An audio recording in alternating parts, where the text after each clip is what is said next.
Hey folks, Nick here from Another BookTube channel, and today I'll be reviewing The Gathering Storm by Brandon Sanderson and Robert Jordan, book 12 of the Wheel of Time.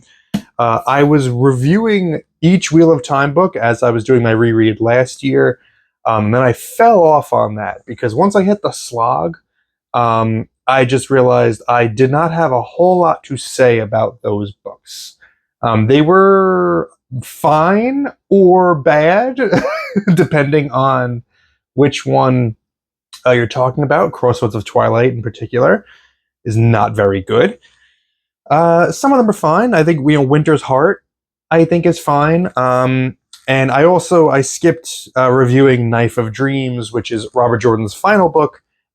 Even though I love Knife of Dreams, I think Knife of Dreams is great, and it's a wonderful return to form for him. I think it was great that he was able to get that out before he passed away to prove that he still had it. It was that's a great book. My really quick summary of that one and my review of that one I'll give you is that it is a great Egwene book. And what's funny about it is that she only has one chapter in the entire book, but it's a really long chapter, and it is to me the beginning of her truly coming out of her shell and becoming a full-fledged character and a powerhouse in this world. And that continues in The Gathering Storm. And this is one of my favorite Wheel of Time books. When I initially did my ranking of these books, back when I first started this channel, I believe The Gathering Storm was my #1 pick. I probably should have gone back and checked that before I said it, but I'm pretty sure The Gathering Storm was #1. I loved it, and I loved Egwene's story in it, and just what she does and what she's able to accomplish. And that still holds true for this second reading of it. I loved this book. I don't know if it's going to end up being my favorite when I re-rank these. I think it's maybe below The Shadow Rising, just barely. But nevertheless, still loved it. And also what's funny about this book is that when I first read it, this was my first ever Brandon Sanderson book. This was my intro to Sanderson. And right off the bat, I'll talk about how he did coming into this world. Because now, having read all of Sanderson's work post my first reading of this, I'm more familiar with his style and the way that he usually writes things. So I'm really impressed because he is what I would say, a very pragmatic, practical writer. He doesn't overly embellish, despite the fact that his books can be over 1,000 pages long. It's all plot. It's all stuff moving forward. It's a little bit, a lot in characters' heads, but it's not flowery language. It's not overly embellished. Scene descriptions, things like that.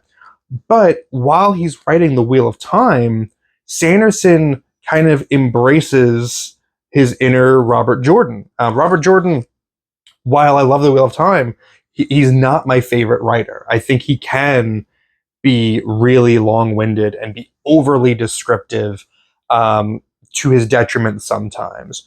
And I think Sanderson strikes a good balance between his own voice for being efficient and pragmatic while also still filling the book with that Robert Jordan flavor. The way that these characters will just have random one-off thoughts exactly mirrors the way that Robert Jordan would have written it. If Rand or Matt Matt's thinking of Rand or Perrin, where he'll reference the colors that pop into Matt's head when he sees that. And it's a repetition. It's one of the things that Jordan is criticized about, where he repeats the same lines over and over again, I guess just to remind you that this is a thing. Sanderson includes those repetitions to make it feel, again, like you're still reading Robert Jordan's work. And I really like that. And I think his pacing is exceptional. It's very strong. It's actually, I was thinking about it, it might be one of my favorite paced Brandon Sanderson books. Sanderson's known for the Sanderlanche, and this book has a Sanderlanche. It has an epic battle in the back half that is incredible, but it also had a really intriguing and engaging first half. This is engaging completely all the way through. in a way that sometimes Sanderson's books are not. They can be a little stuttery, starty and stoppy. But I found this book thoroughly engaging, completely from beginning to end, starting from the prologue. The prologue of this book is maybe my favorite prologue of the entire Wheel of Time. And it's mostly because, like, the first, I think, just 10 pages, the prologue features this, this upswell of action from the Borderlanders. It's just like a couple farmers who are not fighters and they don't have like that immediate background, but they have that history in their blood, and it's them responding to like the call of their blood to join the fight and like leave their farms and go north, go to where the Dark One's forces are gathering so that they can make a stand there.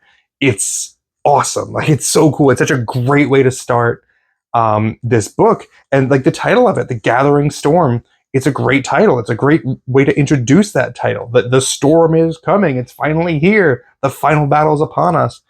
Let me talk a little bit about the characters in it and just like major storylines. So Rand, this is a big book for Rand. Something early on, something big happens early that really affects his demeanor in a very negative way. He's done some great things during the slog that I didn't cover, and I guess we could talk about like spoilers if you haven't read the previous 11 books of the Wheel of Time. But if you haven't, why are you watching this video? Um, like, he's cleansed the taint. Joke. Yeah, he's cleansed the taint from Sayadin. But he's put together like the Black Tower. He's not doing a very good job with it. But he still has this madness within him that's brewing. He still hears the voice of Luz Theron, and he does something very early on here that makes him go like, I've been too soft. Like, I need to, if I'm really going to do this, I need to be completely hardened, stoic, no nonsense, making logical decisions, no emotion whatsoever. And it completely cuts him off from everybody. He exiles Cad Swain. He is cold to Min. And everyone's just really worried about Rand. And this is a very important book because it is everyone else's journey to help Rand get beyond that. To remind him of like why he's fighting and what this is all about and what this is for. And I think it's very well done. I think there were times when Rand's mopiness and rigidity was getting on my nerves, but I think he was getting on everybody's nerves, and I think that was the point. Egwene is the other, to me, big character in this book. I talked about her in the opening, and easily she is my favorite part of this book. She's the reason I love this book so much.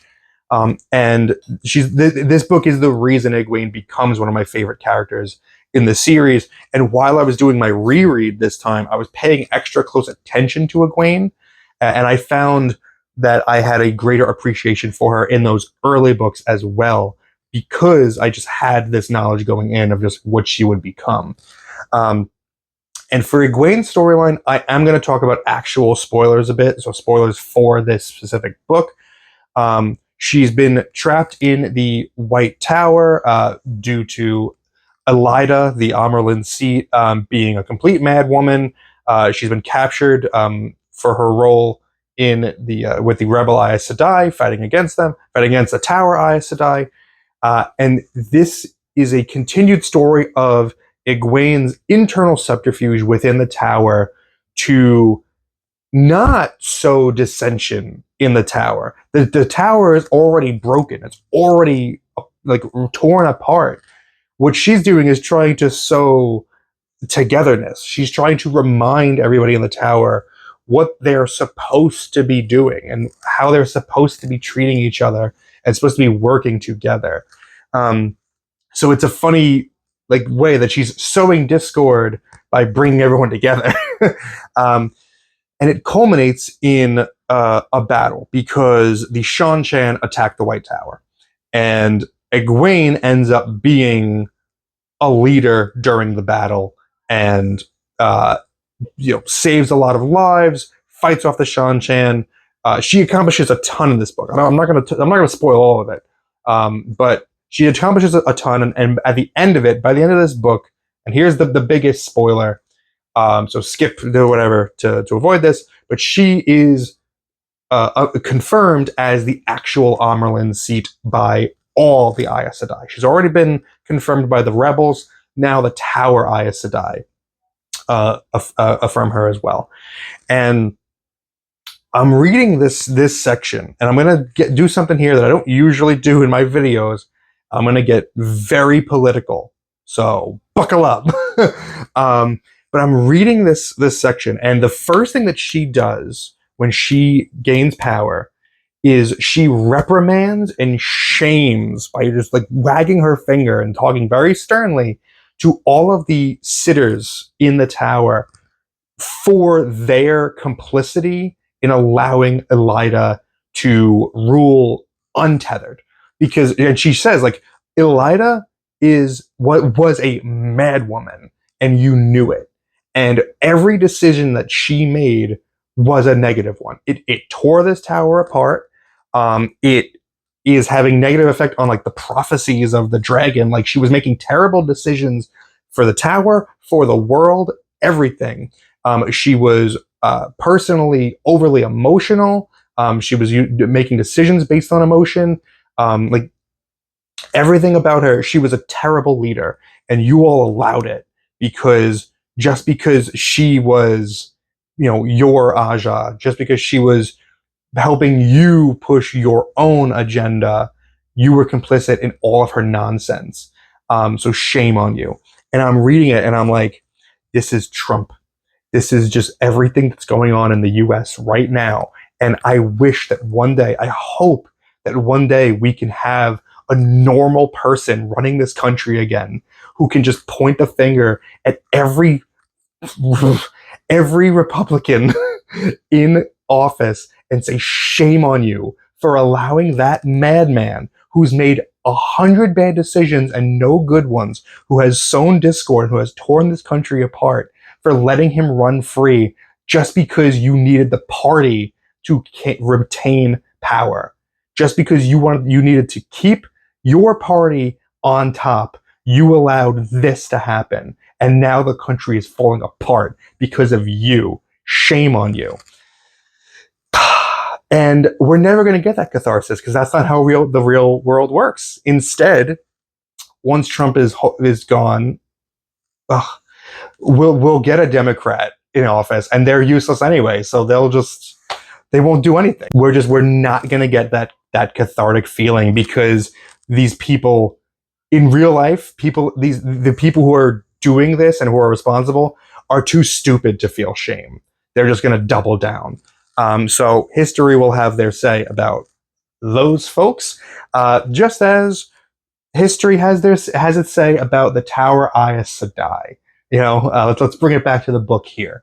And I love just thinking about that. I love the world that Jordan has created, that Sanderson is continuing, the way that they just put this all together. It feels so real, and God, it felt really good to read.